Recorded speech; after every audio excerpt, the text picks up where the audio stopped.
오늘 함께 은혜 받을 말씀은 우리 출애굽기 20장 12절 말씀입니다. 우리 출애굽기 20장 12절 우리 한 절 말씀입니다. 네, 우리 말씀 구절이 좀 짧은데요. 우리 같이 말씀 보도록 하겠습니다. 같이 봅니다. 내 부모를 공경하라. 그리하면 내 하나님 여호와가 내게 준 땅에서 내 생명이 길리라. 아멘. 오늘은 이제 어버이 주일로 드리게 되었습니다. 오늘 본문은 그 10계명 중에 5계명인데요. 내 부모를 공경하라입니다. 내 부모를 공경하라. 사실은 이 부모님의 공경에 대한 부분은 늘 무거운 마음을 갖고 있죠. 저 역시도 무거운 마음을 갖고 있습니다. 아무리 잘해 드리려고 해도 잘 되지 않는 부분이 바로 이 부분이 아닌가 생각됩니다. 그러나 오늘 좀 시대적으로 보면 부모님을 공경하는 것이 당연한데 당연하지 않는 시대를 살아가는 것도 사실 우리의 현장입니다. 하나님께서 부모님을 공경하라고 이것을 십계명에 주신 이유가 무엇입니까? 안 되니까 주신 거예요. 부모 공경이. 부모 공경을 법으로 계명으로 만들어 주신 뜻이 여기에 있는 것이죠. 여러분 한번 보세요. 자녀를 사랑하고 공경하라는 건 계명이 없어요. 부모가 자녀를 사랑하는 것은 참 어떤 의미에서 보면 자연스러운 거지만 참 자녀가 부모님을 공경하는 일은 쉽지 않은 거예요. 안 되니까 하나님이 법으로 특별히 하나님의 백성인 이스라엘 백성들에게 그것을 계명으로 넣어서 지킬 것을 당부하고 있는 것이죠.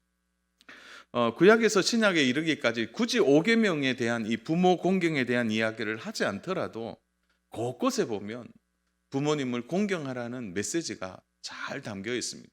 신약과 구약 모두에 담겨 있고요. 특별히 신명기에 들어가 보시면 부모님을 공경하지 않는 자를 사형과 같이 그렇게 다루는 엄히 다루는 부분들도 있는 것이죠. 사실 이것도 이렇게 나오는 이유가 뭐냐? 하나님의 백성이라 할지라도 이게 사실은 부모 공경이 쉽지 않다라는 것입니다. 더욱이 우리가 살아가는 이 시대가 보십시오. 세상 풍조는 정말 변하고 있습니다. 또 문화로 자리 잡는 이 시대 문화, 시대 정신이라고 말하죠. 여기에서 보면 부모 공경이 더 어려운 시대예요. 저는 그런 의미에서 이 시대 정신과 문화를 우리가 먼저 좀 살펴봐야 하는데요. 가만히 보면 이 땅과 이 세계는 우리의 굳이 보지 않더라도 이 죄가 지배하는 세상이라는 것을 우리는 좀 쉽게 볼 수 있습니다. 여러분 우리가 지금 살고 있는 2021년도를 우리가 살아가고 있는데요. 여러분 우리 시대를 보십시오. 어느 순간부터 세대와 세대가 나누어져 있습니다. 그리고 바로 젊은 세대와 또 신세대와 구세대라고 표현하는데 사실은 비교하고 판단하고 구분짓는 그런 시대를 우리가 살아가고 있습니다. 여러분 혹시 이 얘기 들어보세요. 꼰대. 이 꼰대 문화. 여러분 이게 언제 나왔느냐 보니까 제가 한번 이걸 좀 찾아봤어요. 쭉 찾아보니까 이 꼰대라는 말이 2010년도부터 이게 나왔더라고요. 그러니까 10년 전에 이 꼰대라는 말이 나오면서 세대와 세대가 또 분리되어 버렸다는 거예요. 여러분 국어사전에도 보면 나이 든 사람의 행동이나 태도에 대하여 비판하는 은어로 꼰대라는 말이 나왔다는 거죠.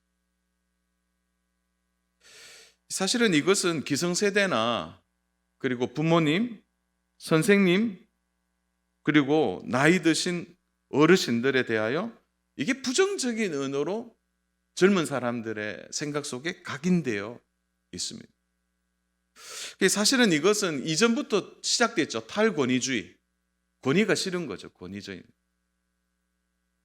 그런데 이것이 문화적인 흐름 속에서 보면 이게 부모님을 홀대하는 어르신을 홀대하는 문화로 이어지게 되는 것입니다. 그래서 사실은 이것이 가만히 가정 안에 들어와서 부모와 자녀 세대를 흔드는 거죠. 자, 여러분, 세상이 혼란한 이유는 어떤 의미에서 보면 혼란한 이유가 뭐냐? 이렇게 말할 때 권위가 무너지고 있기 때문에 세상이 혼란한 것입니다. 권위가 부정되는 것이죠. 그게 권위가 싫은 거죠, 젊은 세대. 권위를 가진 사람들의 말을 듣거나 따르지 않는 것입니다. 사실 왜 이렇게 됐느냐면 권위주의는 나쁜 거예요. 권위주의는. 그러나 권위는 존중되어야 됩니다. 왜 그렇습니까? 이 권위 안에 질서가 있기 때문에 그런 것입니다. 탈권위주의의 원인은 잘못된 권위를 행사하는 사람들 때문이지, 사실은 이 권위라는 자체는 너무 귀한 말이라는 거죠. 여러분, 부모님이 살아온 세대를 우리가 다 이해할 수 있습니까? 부모님이 그 역경의 세월들을 보내면서 그 숱한 세월 속에 어려움과 환난 속에서 그 인생의 질고를 지고 오늘까지 왔는데, 이것을 꼰대라는 말 아니면 탈권위주의라는 말로 부모님을 무시한다면, 그리고 그 부모님의 세대에 일어난 일들을 권위적이다 이렇게 말하는 오늘 시대에 결국은 이 구분되어진 그런 시대를 우리가 살아가고 있는 것입니다. 사랑하는 여러분, 그러다 보니까 존중하고 인정하는 문화가 아니에요. 비난하고 비판하고 구분짓고 판단하는 문화가 오늘 이 시대에 살아가는 우리들의 시대적인 하나의 큰 조류라고 볼 수 있는 거예요. 사랑하는 여러분, 문제는요, 이렇게 존중하지 않고 권위가 무너지면 질서가 무너짐과 동시에 결국 우리가 잘 아는 무질서와 방종이 사회 속에서 자리를 잡고 있는 것입니다. 사실 우리 시대를 보십시오. 다 본성대로 살아가는 시대를 살고 있는 것이죠. 부담되는 일, 책임지는 일은 하고 싶지 않는 시대를 살아갑니다. 사실은 이것이 더 깊이 들어가 보면, 영적으로 들여다보면 바로 영적인 세계의 싸움과 연결되는 거죠. 그 싸움이 뭡니까? 바로 순종의 영과 불순종의 영의 충돌이 바로 영적인 세계 안에서 일어난 것과 동시에 오늘 우리가 살아가는 이 시대 정신과 함께 연결되어 있는 것입니다. 우리 에베소서 2장 2절과 3절 말씀인데요, 우리 같이 한번 합독하겠습니다. 그때 너희는 그 가운데 행하여 이 세상 풍조를 따르고 공중의 권세 잡은 자를 따랐으니 곧 지금 불순종의 아들들 가운데서 역사하는 영이라. 전에도 우리는 다 그 가운데서 우리 육체의 욕심을 따라 지내며 육체와 마음에 원하는 것을 하여 다른 이들과 같이 본질상 진노의 자녀였더니. 그러면 세상을 표현할 때 불순종의 영이 가득한 세상이다 이렇게 표현하는 거죠. 사실은 이렇게 시대를 만들어가고 그 중심에서 활동하는 사단의 어둠의 세력들이 바로 있는 것입니다. 사단이 가장 싫어하는 게 뭐예요? 하나님의 권위를 인정하지 않는 것. 그리고 하나님이 이 땅에서 바로 하나님의 대리자로 세운 부모님의 권위를 인정하기 싫은 것입니다. 그래서 이 불순종의 정신이 바로 가정 가운데도, 이 시대 가운데도 자연스럽게 일어나는 것입니다. 여러분, 권위가 중요한 것은요, 그 속에 질서의 문제로 연결되기 때문이에요. 가정에서 아버지의 권위가 무너지면 그 가정은 어떻게 되는 것입니까? 아버지라고 어머니라고 말하는 부모님의 권위가 존중되어질 때 여러분, 가정 안에는 질서가 잡히는 것이죠. 하나님은 부모 공경을 통하여 가정의 질서를 세우기를 원하시는 거예요. 사랑하는 여러분, 하나님은 질서의 하나님이세요. 질서가 중요한 것이죠. 세상이 창조될 때 하나님이 하신 첫 번째 일이 무엇입니까? 여러분, 우리 창세기 1장 1절은 너무 잘 외우죠. 태초에 하나님이 천지를 창조하시니라. 그리고 2절에서 가장 먼저 나오는 단어를 주목해 보십시오. 어떻게 시작합니까? 땅이 혼돈한, 질서가 없는 거죠. 질서. 여러분, 말씀은 무엇을 의미하는 거죠? 하나님의 권위를 의미하는 거죠. 그러니까 이 하나님의 권위인 말씀이 이 땅의 무질서, 혼돈을 말씀의 권위를 가지고 땅을 새롭게 창조하신 것입니다. 혼돈의 세상의 질서를 하나님은 말씀의 권위를 가지고 잡으신 거죠. 여러분, 부모님으로서의 권위가 무너지면 가정의 질서가 무너지는 것이고 혼돈이 찾아오는 것입니다. 그러므로 사랑하는 여러분, 오늘 눈을 좀 새롭게 여셔야 돼요. 여러분, 권위라는 말이 오늘 우리들에게 좀 싫다, 너무 그 권위를 얘기하는 것은 뭐 그런 것 같다. 또 요즘 뭐예요? 우리 때는 우리 라떼 얘기 많이 하잖아요. 우리 때. 그런 모든 것에 여러분 한번 다시 생각해 보세요. 이 권위와 질서는 너무 중요한 거죠. 왜 그렇습니까? 이 권위와 질서가 중요한 가정의 경계선을 만들어 주는 거죠. 바로 질서라는 경계선을 통하여 가정은 보호받고 부모는 자녀들을, 자녀는 부모님을. 그래서 이렇게 건강한 가정의 울타리를 만들어내는 것이 바로 권위와 질서라는 거죠. 그래서 서로가 보호받고 존중받는 문화가 생기는 것입니다. 여러분, 그래서 5계명은 오늘 여러분 받아들이실 때 오늘 또 목사님이 그냥 부모 공경하라고 말씀하시는, 여러분 윤리적인 얘기를 하는 것이 아닙니다. 그 이상이라는 거죠. 영적으로 깊이 부모 공경은 연결되어 있다라는 거죠. 자, 그러면 5계명이 가지는 중요한 위치가 뭘까요? 자, 1계명부터 10계명까지, 1계명부터 4계명까지가 하나님과의 관계고, 또 우리가 잘 아는 6계명에서 10계명까지가 이웃과의 관계예요. 자, 그런 관계에서 5계명을 딱 하나님이 주신 이유가 뭡니까? 그건 단순한 순서에서 부모 공경의 계명을 주신 것이 아니라 여기에 중요한 이유가 있는 거죠. 그것은 바로 하나님과 이웃을 연결하는 핵심이 바로 부모 공경이라는 것에서 나오기 때문입니다. 사랑하는 여러분, 하나님과 이웃과의 관계 한가운데에 이 중요한 계명이 바로 중요한 자리로 위치하고 있습니다. 이 계명을 지켜야 하나님과의 관계도 온전해질 수 있고 이웃과의 관계도 온전해질 수 있는 거예요. 만약에 보이는 부모님을 공경하지 않는데 어떻게 보이지 않는 하나님과의 관계 안에서 존중과 권위가 인정되겠습니까? 부모님을 공경하지 않는데 어떻게 이웃들의 관계와 이웃들과의 그 속에서 이웃들을 존중하겠냐는 거죠. 사람 존중이 일어나지 않는다는 거죠. 결국 부모 공경에 실패하면 하나님과의 관계도 사람과의 관계도 실패하게 되는 것입니다. 여러분, 그래서 이 십계명을 풀어내는 이 중요한 키워드가 있어요. 그건 뭐냐면 십계명의 모든 핵심은 관계입니다. 1계명부터 4계명까지가 뭐예요? 하나님과의 관계가 어떠냐는 거죠. 또 5계명부터 10계명까지 모든 것이 사람과의 관계가 어떠냐는 거죠. 그래서 여러분, 신앙생활 잘한다 이렇게 말할 때 이 신앙생활을 잘한다라는 핵심이 뭡니까? 뭐 생각하죠. 기도도 열심히 하고 말씀도 읽고 그렇게 말하지만 신앙생활을 잘한다라는 가장 큰 핵심은 하나님과의 관계가 건강한 거죠. 하나님과의 건강해지는. 신앙생활을 못하는 핵심은 뭡니까? 하나님 관계가 깨어져 있는 거죠. 여러분, 부모님과의 관계가 문제가 생기면 당장 찾아오는 것이 하나님과의 관계에 문제가 생깁니다. 예배를 드려도 그 은혜를 받지를 못하는.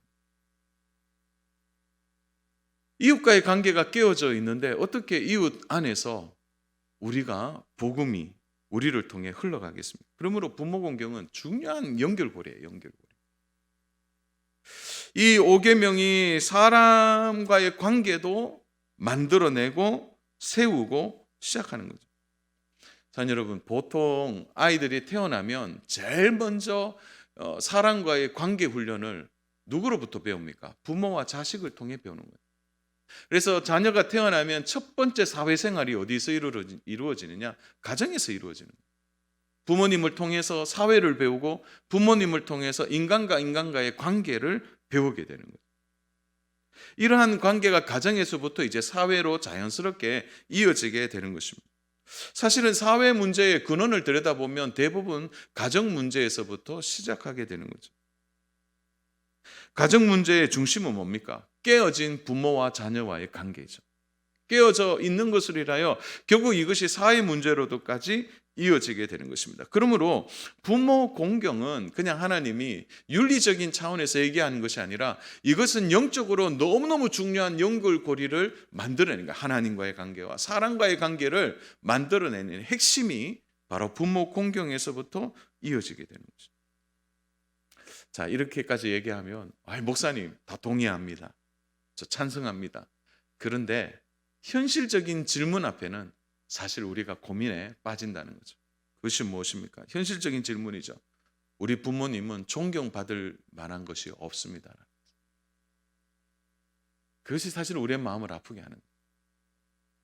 어버이날이 되어도 어버이 주일이 되어도 우리의 마음이 무거운 이유가 이 부분이에요. 온전하지 않는 부모님의 모습, 부모님으로부터 상처받은 거,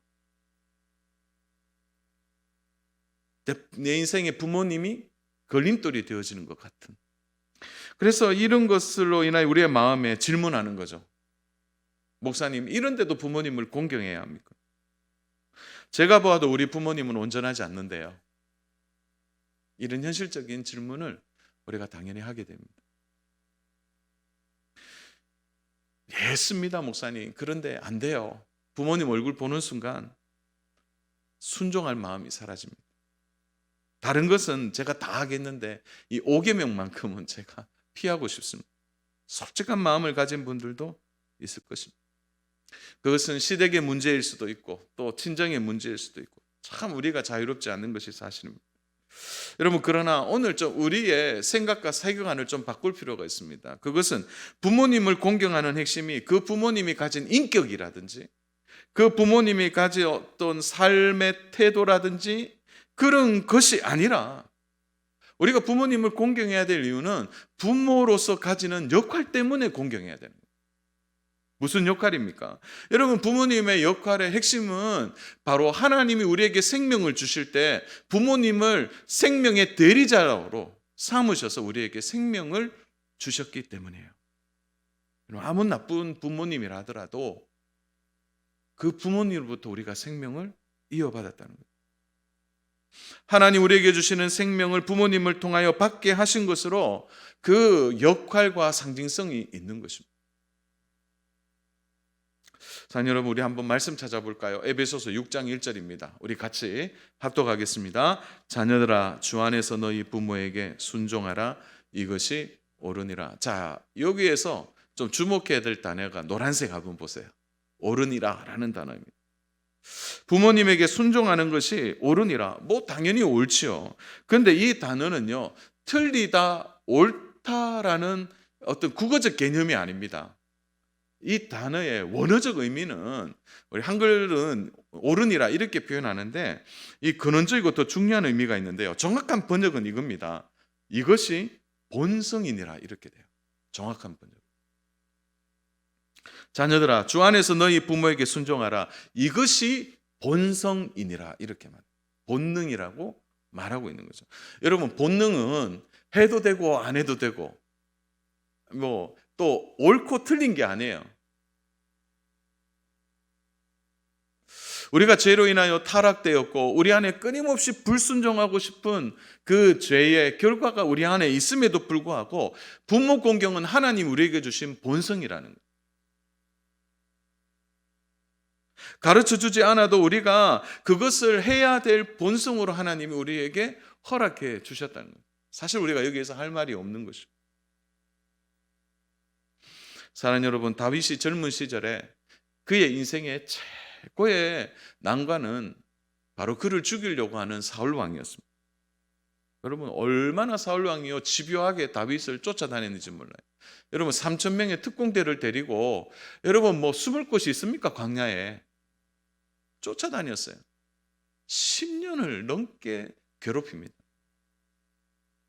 여러분, 이때 다윗이 얼마나 미웠겠어요, 인간적으로. 사울왕이 누구입니까? 장인어른이잖아요, 장인어른. 너무 힘든 거죠. 그에게 천금 같은 기회가 왔습니다. 바로 사울왕이 저항도 하지 못할 태도를 취하고 있는 그 순간에 다윗은 잠깐이면 자기의 이 고생과 그리고 이렇게 도망다녀야 될 모든 생활이 끝이 나고 어쩌면 자기 인생이 열리는 그런 기회가 다윗에게 온 거예요. 그것도 2번이나. 근데 다윗이 어떻게 말합니까? 부하들은 죽이십시오, 죽이십시오 이렇게 얘기하는데 다윗이 하고 있는 말이 뭡니까? 하나님이 사울 왕에게 기름 부었다는 거예요. 이게 다르게 표현하면 뭡니까? 하나님이 사울 왕을 세우셨다라는 거예요. 말도 되지 않는 사울 왕의 태도와 인격을 보면 그냥 끝내고 싶죠. 그러나 다윗이 사울 왕을 존중하고 있는 거예요. 그 하나님의 권위를 인정하고 있는 거예요. 하나님이 기름 부었기 때문에 하나님이 하실 것이라는 거예요. 다윗은 자기 자신의 일을 하는 겁니다. 그 자기 자신의 일이 뭐예요? 끝까지 사울 왕을 존중하는 거예요. 여러분, 그 기간이 다윗이 왕의 자리에 올라가고까지 20년 걸리잖아요. 그렇게 하는 것이죠. 자, 여러분, 공경이라는 말이 히브리어에서는 이렇게 표현됩니다. 카베트라는 단어인데 이게 표현하면 이게 무겁다라는 뜻이 있어요. 무겁다. 그러니까 이게 물건이 무겁다라는 어떤 그 양에 대한 이야기가 아니라 이것이 의미적으로 무거운 걸 의미하는 거예요. 비중 있고 중요하다는 거예요. 그러니까 부모 공경은 어떻게 양으로, 여러분 우리가 부모님 공경한다라고 말할 때 양으로 공경할 수 있습니까? 해도 해도 부족하잖아요. 다 상대적이잖아요. 그런데 부모 공경을 히브리에서는 어떻게 표현하고 있냐면 양이 아니고 그 무거운 거라는 거예요. 의미적으로 보면은 깊이 무거운 것이 되는 거예요. 근데 이게 헬라어 번역은 또 다르게 나와요. 헬라어는 티마오라는 뜻인데 이것은 공경하다라는 뜻도 있지만 또 하나 중요한 단어가 여기에 의학적인 용어가로 쓰이는데 이게 간이라는 뜻이에요. 간. 여러분, 간은 가장 중요한 장기이죠. 간이 문제가 생기면 뭐 오장육부, 물론 뭐 오장육부 안에 모든 장기가 다 연결되어 있지만 간은 그 핵심이라는 거예요. 핵심. 모든 문제의 중심이 된다는 거예요. 여러분, 그래서 부모님의 공경은 이게 무거운 거예요. 그리고 모든 것의 핵심이 되는 거예요. 사랑하는 여러분, 부모님의 공경하는 거, 부모 공경은 중립지대가 없어요. 중간지대가 없는 것입니다. 해야 하는 것입니다. 온전하지 않고 부모님으로서 부정적인 모습이라 할지라도 사랑하는 여러분, 부모님을 주신 하나님을 인정하셔야 됩니다. 그 하나님을 내가 인정하고 그 하나님이 우리에게 나에게 생명을 준 대리자로 그 부모님을 인정하는, 그래서 우리 안에 스스로 부모와 자녀 간의 질서, 하나님이 주신 그 권위 아래서의 질서를 우리가 지켜나가려고 애를 쓸 때 거기서부터 관계 회복이 시작된다는 거예요. 부당하고 문제가 많은 부모님이라 할지라도 사랑하는 여러분, 부모 존중을 시작하셔야 합니다. 그리고 그런 부모님에서 상처를 받았다 할지라도 이 상처를 치유해 주시고 도와주시는 분은 하나님이시다. 하나님이 이 문제를 해결해 주실 것이다라고 하나님을 신뢰하고 믿음 위에 서서 바른 공경의 삶의 태도를 우리가 가질 때 부모와 자식 간의 관계의 회복이 시작되는 것입니다. 여러분, 부모 공경이 스스로 됩니까? 가만히 있으면요, 부모 공경이 저절로 되는 게 아닙니다. 그러므로 저는 오늘 굉장히 실천적인 얘기를 하나를 하려고 하는데요. 부모 공경의 핵심이 뭐냐? 그것은 순종입니다. 순종. 그래서 부모 공경을 통하여 우리는 순종을 배워나가야 하는 것입니다. 하나님 5계명을 통하여 부모라는 존재를 통하여 하나님이 원하시는 순종을 훈련하게 하시는 겁니다. 사랑하는 여러분, 신앙생활의 전부가 순종이라고 말해도 과언이 아니죠. 하나님 말씀에 순종하고 예배 가운데 하나님께 순종하고, 그래서 우리가 이 신앙의 교육 전체는 순종이 그 중심에 있는 거죠. 사랑하는 여러분, 눈에 보이는 부모님께 순종하잖아요. 그러면 보이지 않는 하나님에게 순종하는 훈련이 자연스럽게 이루어지게 되는 것입니다.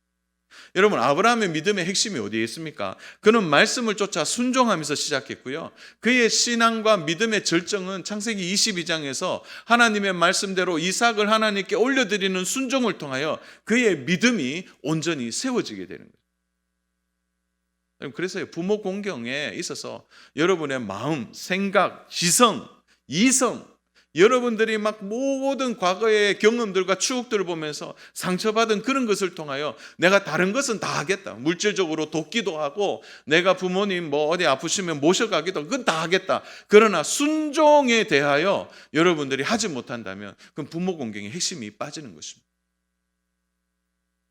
힘들어도 가장 중요한 것은 순종이 우리 가운데 있어야 되는 거죠. 그래서 부모 공경이라는 것은요, 그 모든 행위 안에 순종이 들어 있어야 하는 것입니다. 그럼 왜 순종이 중요할까요?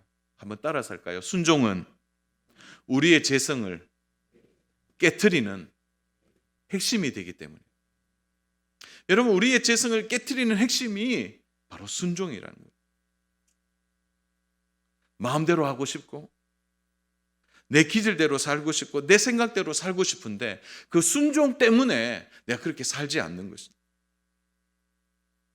세상은 자기 마음대로 사는 것이 마치 멋있는 것처럼 얘기할 때가 많아요. 그래서 가끔 그러잖아요. 내 마음대로 여행을 떠나는 거 참 멋있다. 내 마음대로 살아가는 거 세상은 멋있다고 말해요. 본성대로 살아가는 거 멋지고, 자연인으로 살아가는 것도 멋있다고 말해요. 여러분, 그러나 마음대로 살아가는 것의 결국은 끝은 무엇입니까? 여러분, 세상은요 그렇게 말해도요 책임져 주지 않습니다. 세상 책임져 주지 않아요. 그래서 부모와 자녀 사이, 특별히 자녀가 부모님께 순종하는 것은 진짜 제자 훈련하는 겁니다. 여러분, 하나님 앞에서 순종의 제자 훈련을 하는 것입니다. 자녀는 우리 안에 얼마나 깊이 들어 숨어 있는 이 불순종과 교만한 마음이 바로 때로는 온전치 못한 부모님 앞에서 깨어지고, 나에게 상처 주는 부모님 앞에서 내가 그래도 순종하려고 하고 존중하려고 하는 마음에서부터 우리 안에 있는 이 재성들이 깨트려지고 다듬어지고 새롭게 되는 훈련을 우리가 하게 돼요. 그래서 진정한 복음 앞에 우리가 서게 되는 것입니다. 자, 여러분, 예수님은요 이 땅에서 하신 가장 중요한 일은 순종하는 일이었습니다. 여러분, 겟세마네 동산에서 예수님은 아버지의 뜻대로 되기를 원하셨습니다. 이 땅이 죄가 들어온 이래부터, 여러분, 이 땅에 죄가 들어와서 온통 불순종의 시대를 살아왔어요. 근데 그것을 이기고 이 불순종이, 그리고 이 악함들이 깨어지고 이것이 축복이 되게 되도록 만든 것이 바로 예수님이 십자가 위에서 순종하심을 통하여 이 일이 이루어진 것입니다. 그러므로 사랑하는 여러분, 자녀된 우리가 부모님께 순종하는 이 순종의 훈련이, 부모님을 존중하는 훈련이 하나님이 오늘 가정의 질서를 새롭게 세우고 이 시대의 풍조를 따르지 않도록 하는 가장 중요한 중심이 되는 것입니다. 그러므로 사랑하는 여러분, 부모로서 혹시 오늘 서 있습니까? 오늘도 여러분 들어오실 때 꽃을 받으셨어요? 그렇다면 부모님으로서 여러분의 가정에 권위를 세워야 합니다. 권위주의는 문제가 있습니다. 그러나 부모로서 하나님 앞에 바르게 서는 훈련들을 끊임없이 하십시오. 자녀들은 온전한 부모님도 기뻐하지만 하나님 앞에 바르게 서려고 몸부림치는 부모님을 더 기뻐하십니다. 안 믿는 자녀들이라고요? 괜찮습니다. 안 믿는 자녀들도 하나님을 의식하고 살아가는 부모님의 모습에서 그들은 진실한 신앙을 배우게 될 것입니다. 특별히 여러분, 아버지로서 여러분이 권위를 세울 때 특별히 어머니의 권위를 세워주십시오. 아내의 권위를 세워주십시오. 자녀들 앞에서 아내를 폄하하지 마십시오. 그리고 너희 엄마는 아무것도 모른다, 그렇게 말씀하지 마십시오. 어머니 역시도 남편의 권위를 세워줘야 합니다. 요즘은 그런 말 안 하는데, 너희 아버지 봐라, 뭐 이렇게 열심히 하는데 다 하는 것마다 안 되지 않냐, 절 그렇게 말하지 마요. 그리고 너희 아버지가 받아오는 꼭 그 동물 뭡니까, 그 있잖아요, 무슨 꼬리만큼 받아온 그런 말도 하지 마십시오. 남편의 권위를 세워줘야 합니다. 서로 귀히 여기고 존중해 줘야 됩니다. 부부가 먼저 서로의 권위와 존중이 이루어져야 자녀들이 부모님을 무시하지 않게 되는 것입니다. 오늘날 가정의 가장 큰 위기는 아버지의 권위의 실종입니다. 저는 아이가 귀하고 자녀들이 귀함을 너무나 잘 압니다. 그러나 어느 순간 가정의 왕은 아이가 되어버렸습니다. 가정의 중심은 온통 아이들이에요. 자녀를 귀하게 여기는 것은 중요하지만 그 자녀를 세워서 그 가정을 이끌어가는 부모님의 권위는 더 중요한 거예요. 더 중요해요. 사랑하는 여러분, 부모를 존중하거나 부모님의 권위를 인정하지 않으면요, 사회생활에도 다 어렵습니다. 부모에게 순종하지 않는데 어떻게 사회 나가서 권위자들에게 순종해요? 상급자들에게. 나와 함께 일하는 사람들의 관계도 다 어려워지게 되는 것입니다. 자, 여러분, 다음 세대는 중요하지만 그 다음 세대를 세워가기 위해 부모님이 가져야 될 권위는 더 중요한 것입니다. 이렇게 부모님의 권위를 인정하고 순종하게 될 때, 사랑하는 여러분, 우리는 하나님의 중요한 약속을 받게 됩니다. 오늘 결론입니다. 바로 부모 공경에 축복이 있다는 거죠. 하나님께서 땅에서 형통함을 주신다는 거죠. 여러분, 그래서요, 이렇게 말해요. 부모 공경은 약속이 있는 첫 계명이라고 얘기하는 거예요. 약속이 주어지는 계명입니다. 어떤 계명입니까? 땅에서 잘 된다는 거예요. 신약과 구약의 통틀어서 부모 공경의 약속은 거의 공통적이에요. 내가 땅에서 잘 되고 장수하리라. 땅에서 내 생명이 길리라. 여러분, 이렇게 말씀하신 의도가 있습니다. 그것은 하나님이 이 땅을 살아갈 때 어렵더라도 부모 공경을 통하여 하나님이 약속해 주셨다는 거예요. 어떤 약속요? 이 땅에서의 형통을 약속해 주셨다는 거예요. 사실은 이 말의 핵심은 이거예요. 내일을 걱정하지 않도록 내일은 내가 이루겠다는 거예요. 하나님의 약속. 내가 이 땅에서 내 생명이 길리라. 여러분, 뭐 부모님 공경하면 장수한다, 그 표현도 맞지만 이 표현의 핵심은 뭐냐면 내일을 걱정하지 않도록 도와주시겠다는 거예요. 내일이라는 시간이 하나님의 시간이기 때문에 하나님이 내일을 걱정하지 않도록 도와주신다는 이 약속이 우리에게 주어진 것입니다. 사랑하는 여러분, 우리가 할 수 있는 것이 없지만 부모님을 공경할 때 우리에게 하나님이 주시는 땅, 이 기업, 여기에서부터 내일을 걱정하지 않도록 하나님이 약속해 주셨다면 우리가 어떻게 부모 공경을 하지 않겠습니까? 말씀을 정리합니다. 오늘 말씀 들으시면서 부모님의 공경에 대해서 첫 번째는 저에게 먼저 적용했습니다. 저도 부모님이 계시고 저도 자녀를 양육하면서 제 자신이 자유롭지 못한 것을 여러 번 경험합니다. 그럼에도 불구하고 우리가 부모님을 공경하는 이 5계명의 위치를 안다면 우리가 어떻게 부모 공경을 소홀히 하겠습니까? 오늘 말씀을 듣는 내내 마음에 부모님으로부터 받은 상처가 있는 분이 있습니까? 그 상처를 하나님이 치료해 주시기를 원합니다. 여러분들이 힘들고 어려운, 그래서 어쩌면 부모님으로부터 마치 여러분의 인생이 걸림돌처럼 생각하고 무책임하고 무능력한 그 부모님 때문에 여러분이 고생하고 있다고 생각하는 분들도 있을 것입니다. 아마도 한 번도 부모님의 사랑을 받지 못하고 자란 분들도 있을 것입니다. 사랑하는 여러분, 그러나 부모님이 마음에 들지 않더라도, 세상은 그렇게 말하더라도 우리는 달라야 하지 않겠습니까?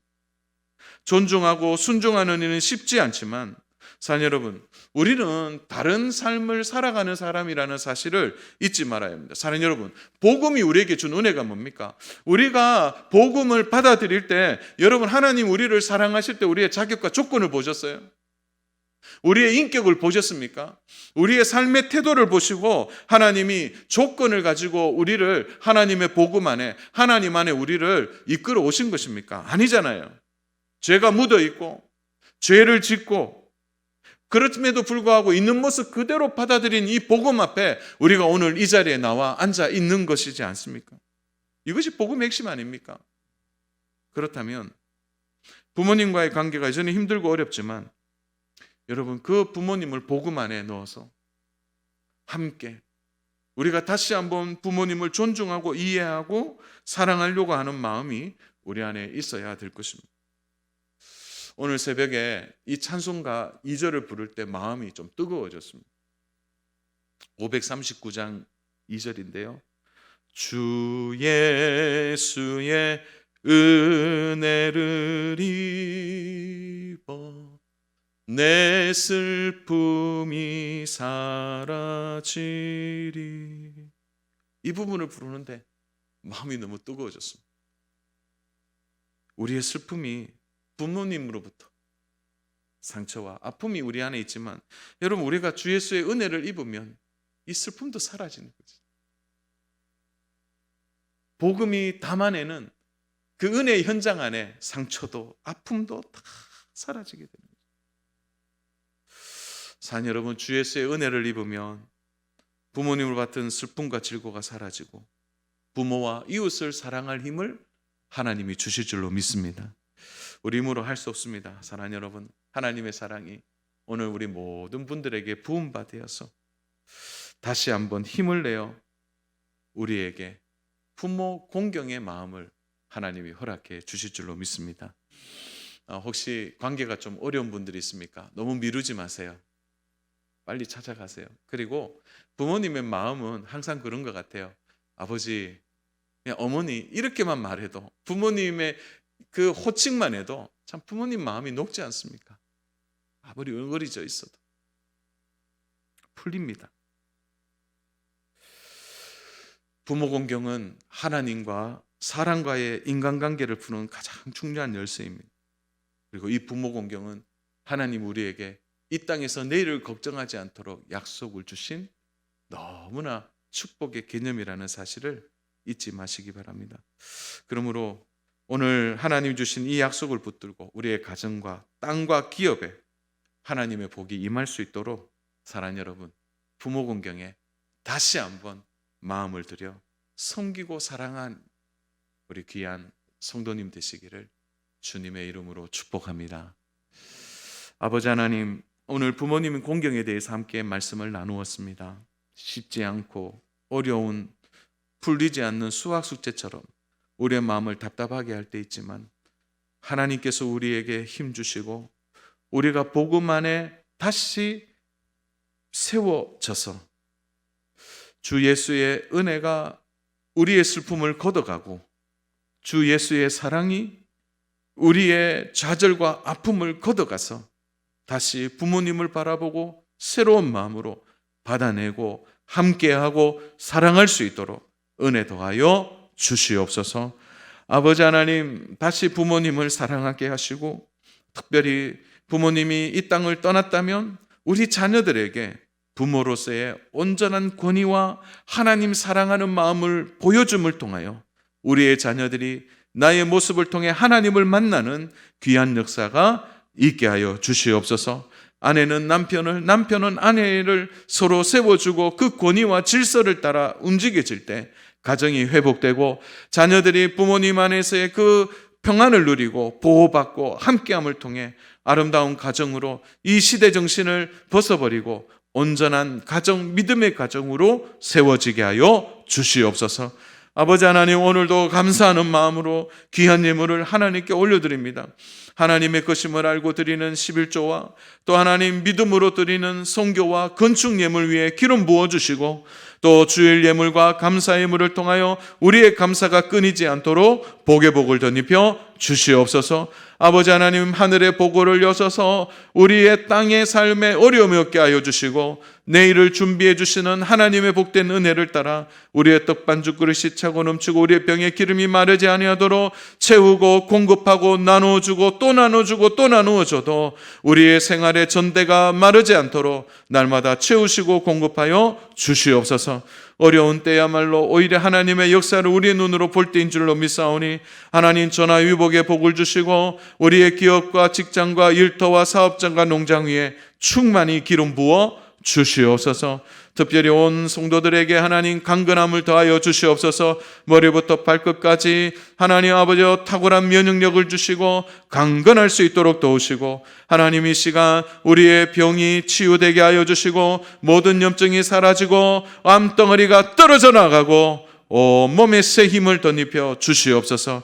특별히 병원에 안가 영원히 계신 분들에게 새 힘 주시고 하나님 오늘도 믿음에 낙심한 영혼들을 세워주셔서 함께 예배하며 하나님께 나올 수 있도록 은혜 더하여 주시옵소서.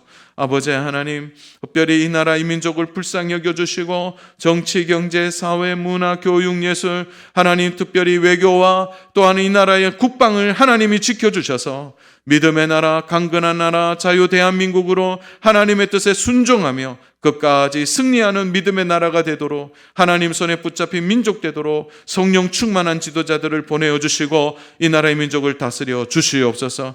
조국 5만 2천 교회를 긍휼히 여기주시고 대구의 1600개 교회 위에 마음껏 기름 부어주시고 지금도 전 세계부터 복음을 전하는 2만 5천 명의 귀한 선교사님들의 사역 현장 위에도 기름 부어 주시옵소서. 오늘날 어려운 청년들에게 직장과 일터와 사업장의 문을 열어주시고 결혼의 문을 열어 넣어주시고 하나님 아버지 진학과 취업에도 하나님 함께하여 주시옵소서.